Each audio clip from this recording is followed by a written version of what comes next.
Bloomberg Audio Studios. Podcasts, radio, news. This is Bloomberg Businessweek, insight from the reporters and editors that bring you America's most trusted business magazine, plus global business, finance, and tech news as it happens. Bloomberg Businessweek with Carol Massar and Tim Stenovec on Bloomberg Radio. All right, everybody, we're going to get into some more conversations about the market trade and the sell-off that we saw in today's session. Do want to mention, though, another earnings out after the close. B. Riley, the institutional brokerage, it's up about 11% here in the aftermarket. It has been. And the company, preliminary fourth quarter EPS of $1.57 to $2.22, just starting to get some headlines, it looks like. So they're releasing the estimates of an unaudited fourth quarter 2024 financials. Don't worry, Carol. My microphone is on now. Okay, I turned it on. My comment was they have been getting beat up. They have been getting beat up. You did. Stock's up about 17% so far here in 2025. But we are seeing at least some movement in the after hours. So we'll keep a watch on it and continue to watch it into, no doubt about it, the Tuesday trade. It's going to be a lot on our plate tomorrow. Down 90% from 2021. Yeah, that's pretty ugly. Yeah. Okay. All right. So let's stay with the markets, folks, because we have seen some selling in today's session. We did finish off our lows. We have seen yields along the U.S. Treasury curve move down a bunch as well, Tim. Yeah, that sense of caution prevailing as long-promised tariffs on top U.S. trading partners are scheduled to take effect on Tuesday. Meantime, we did hear from TSMC alongside President Trump planning to invest $100 billion in chip plants in the U.S. over the next 4 years. Jeff Krumpelman is Chief Investment Strategist and Head of Equities at Mariner Wealth Advisors. He joins us this afternoon, once again, from Cincinnati. A day like today, Jeff, down on the S&P 500, 1.8%, the NASDAQ, 2.6%. Are the clients calling? Well, they're not, the phones aren't ringing off the hook, but I'm sure that they are, in a little bit of a worrisome mood, if you will, today. Our theme and thesis all year has been clear air turbulence. That's kind of what we talked about going into the year after being, very, very bullish the past couple years, and really expected, while we see the market advancing higher through the year, 10 to 15% pullbacks intermittently, and some air pockets that we're going to hit kind of through the year. And that's exactly what we're getting. And I don't think that we should be really surprised about that, given, what we've seen in the previous tariff rhetoric and announcements, what we saw over the weekend with regard to some of our, political partners throughout the world. So this is just what we're going to get. We need to buckle up, for this and be prepared. Well, is this a buying opportunity then, or do you see further downside where people could start, picking stuff up at, I don't want to say a bargain given where valuations are right now, but is it a buying opportunity? I think it certainly could be a buying opportunity. I would be biased to be there, but our message still in this environment is hold your ground. And after 60% cumulative returns over the last 2 years, we suggested to folks, hey, that's probably taking your allocation well above normal. Cut back to normal going in, to the year. And, quite frankly, I would hover there. Now, having said that, we have a base case of about 6,600 on the S&P 500. And I don't think any of the news today changes that. And we do take our signals from earnings, rates, credit spreads, trends in inflation. And those are the things that are going to drive the market. And the mosaic is positive. So I would lean into what you're suggesting here in terms of this is an opportunity, I think, to add, particularly if you trimmed your allocation back to normal. Having said that, it doesn't mean, Jeff, that we couldn't see some more selling. Oh, no. I think our message kind of, look, we're 5% off the February 19th high. Mm-hmm. We're, just slightly off from, where we were December 1st, a couple days after the election. And as I said, we were looking for air pockets of 10 to 15% just on the psychiatry of all this. Whether it is tariffs, concern about federal debt, deportation, geopolitical discussions and whatnot, that moves the dial when you're at 22 times earnings and you've had growth stocks significantly outperform and trade at higher PE levels. You're going to get these moments. And so, yeah, I think we could go lower. I wouldn't rush in, but I think you're going to get some price points where you're going to say, okay, a lot of the carnage has happened.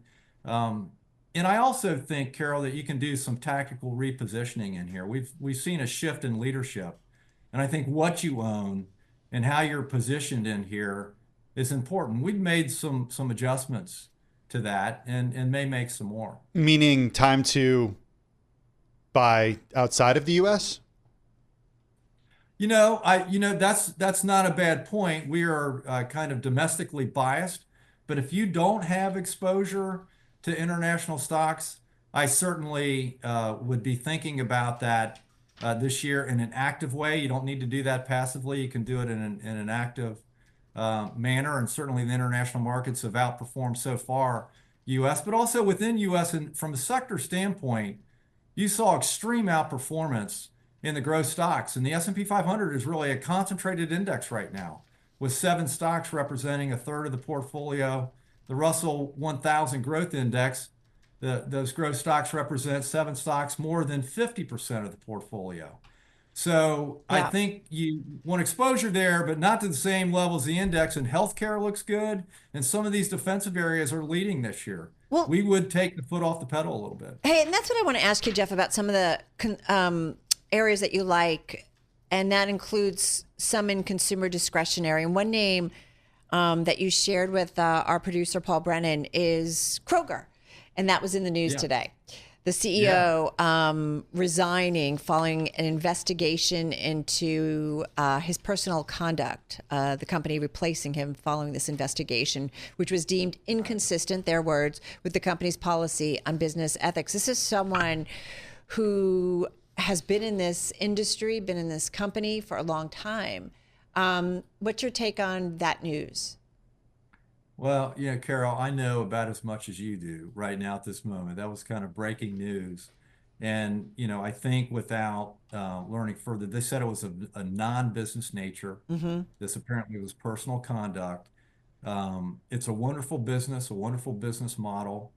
If you look at the basic fundamentals with regard to same-store sales growth, trend and profit margins, their private label business, their digital marketing strategies, this is the type of stock that you want to own in an environment when people are freaking out. And it doesn't matter. I mean, this is a guy who basically grew up in the company, go back to 1978 when he was a stock clerk.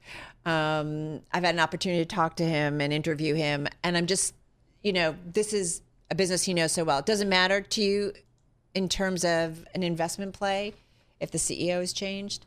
Especially I think they have a deep bench, and this wouldn't get me to actually rethink owning Kroger at this point.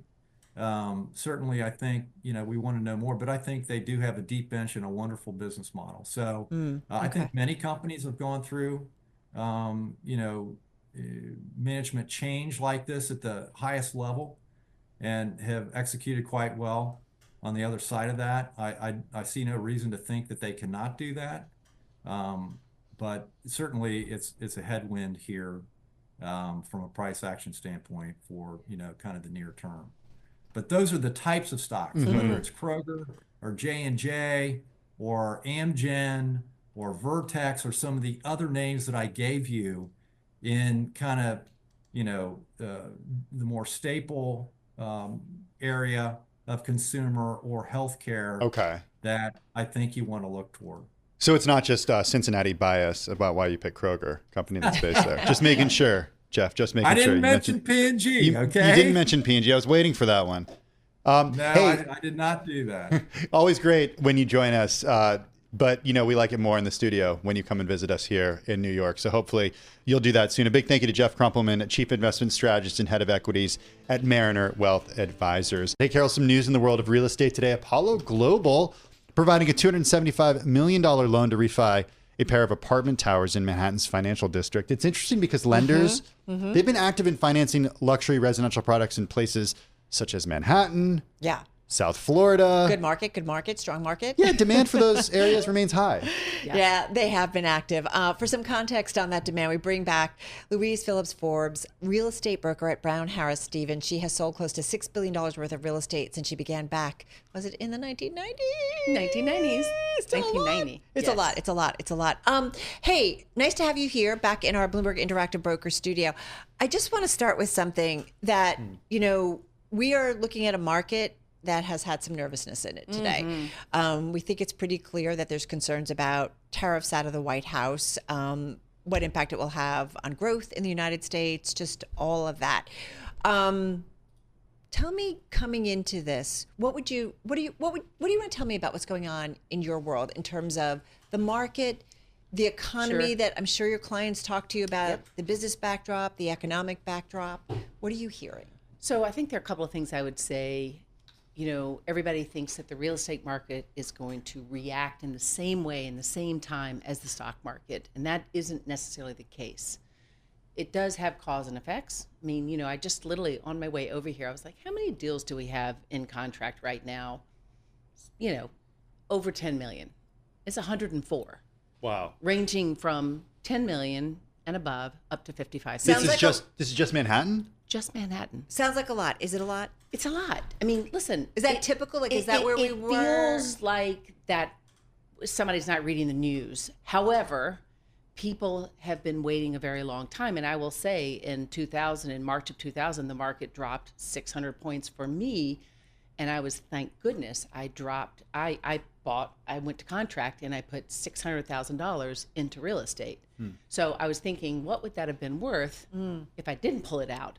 So, there's a lot of things that affect our markets. You can go from inventory to interest rate, COVID, policy. Policy has a big play. It doesn't necessarily affect it, immediately, but immigration and who's going to be in our workforce, that's going to be an immediate impact along with tariffs. So talk a little bit about that and how you're thinking about that as somebody who buys and sells real estate in New York City. I mean, I can just speak about a small little minute example in my own portfolio business. I did a renovation in 2019. That was 2,700 square feet. It cost us $430,000 to do this renovation. They have their own GC. It's a construction company who's also owns GC meaning general contractor? General contractor, but they also own $3 billion worth of real estate, so they know what they're doing. Right. Fast forward, this past fall, we completed the same exact renovation for $815,000. I mean, that is... Is that a materials story or a labor story or yes and yes? That is cause and effect of what we've all lived through globally.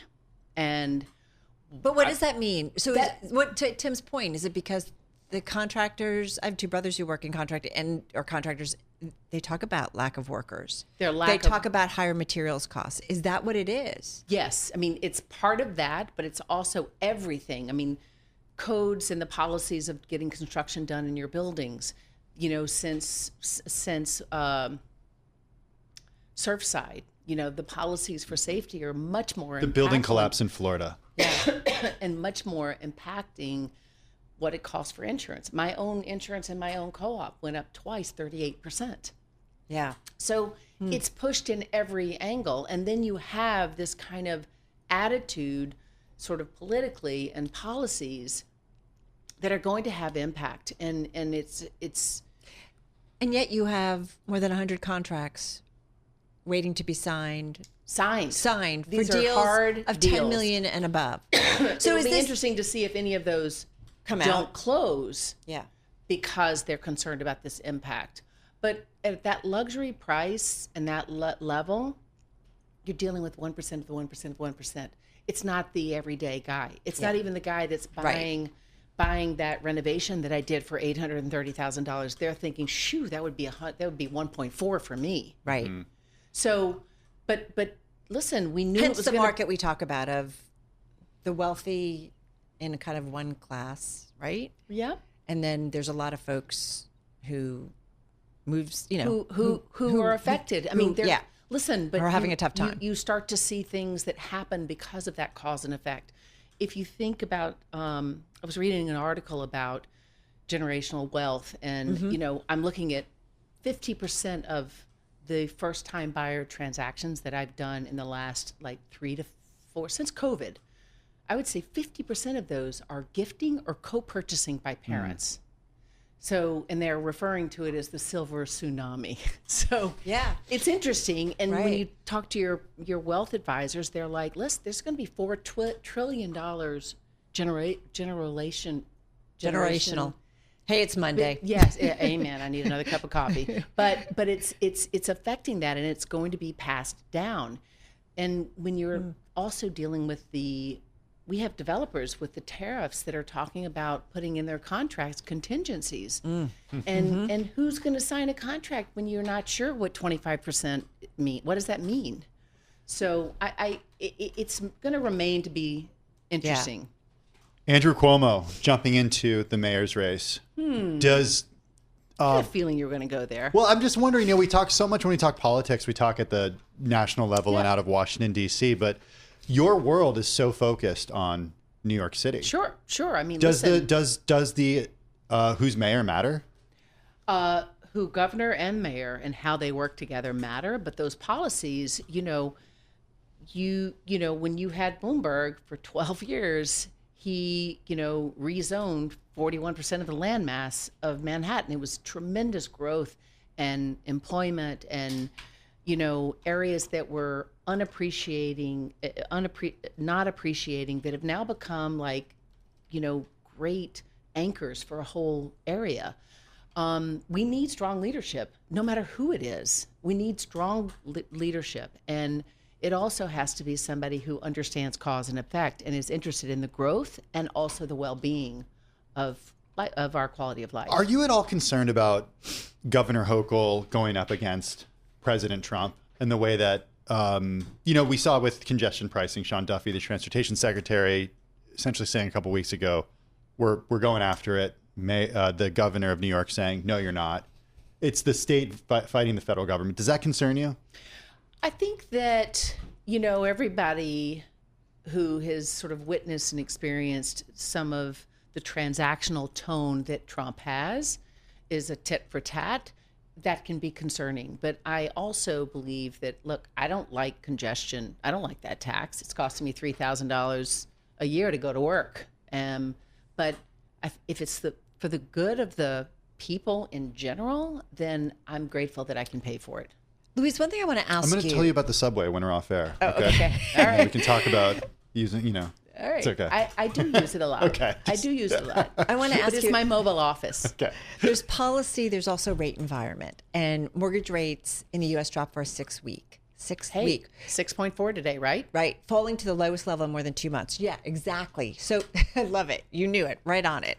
And that's one of the things we've been talking, just looking at the U.S. Treasury curve. It's one day trade. But are you seeing, our story last week said, as they've seen mortgage rates go down, that you're starting to see supply increase because people are now willing to maybe let go and maybe. So are you seeing any signs of that? Absolutely. I mean, I've had more bidding wars. I've been outbid more in the last 2 months. I mean, listen, But people are willing to start to let go of homes because. Yes. And what they wouldn't do then, they will do now. And each of those, some of them have personal circumstances, but I think it's also an attitude and a tone, like how long are you going to wait? Yeah. And what are the policies that are being implemented now going to be in 6 months? We know it usually takes 6 months to see it in the real estate transactions. Right.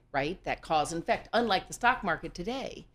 So I think that what's right for one person might not be right for another person, but we are absolutely seeing a attitude shift for, I would say, the smart, bigger picture people. So 2 things: people willing to buy because they're comfortable where the rate is, and people who are in a home who've maybe had a low mortgage willing to let go.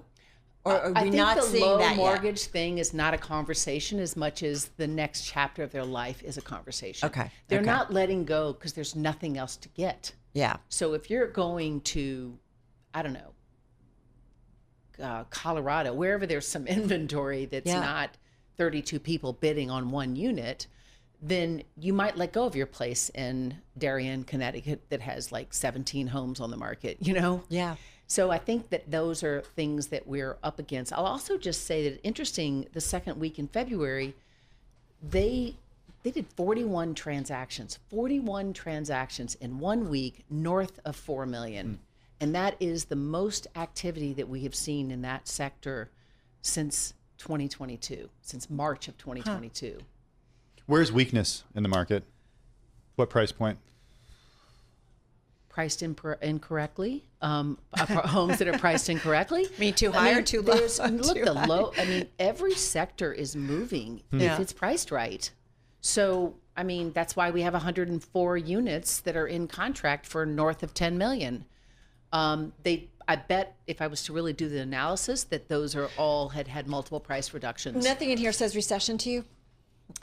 Just quickly, just got about 25 seconds. Not you hesitated. No, I'm just trying to be thoughtful. Okay. I feel that people have been just through. People can date their rate and marry their home and refinance, and I think that's a lot of the attitude for people, and that's why you have parents more willing to take their inheritance and let them experience it, use it, have it, than waiting for them to pass away. I hear that from a lot of families. Nice to check in with you. Thank you. Thank you. Louise Phillips Forbes, real estate broker at Brown Harris Stevens, joining us once again. We kind of want to stay on real estate for a moment. Just had a really interesting conversation with our last guest. You don't have to market to market, which is nice, Not yet. Every day. Not every day. Maybe when it's on the blockchain, it'll have like daily values. But there was a piece of data that came out that kind of struck us. U.S. Census Bureau data on office construction spending rose 0.4% from last month. Why might you care?